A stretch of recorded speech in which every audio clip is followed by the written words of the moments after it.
Guys, dito ako ngayon sa Mall City, sa area ng aming lugar. Pero simple lang yung mall.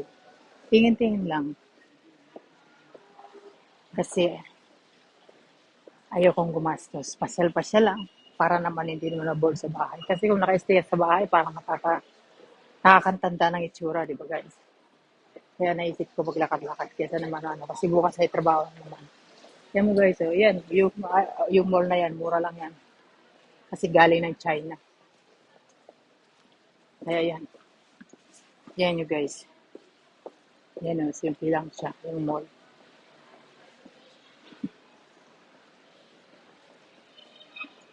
Daming pagkain, kung ano-ano.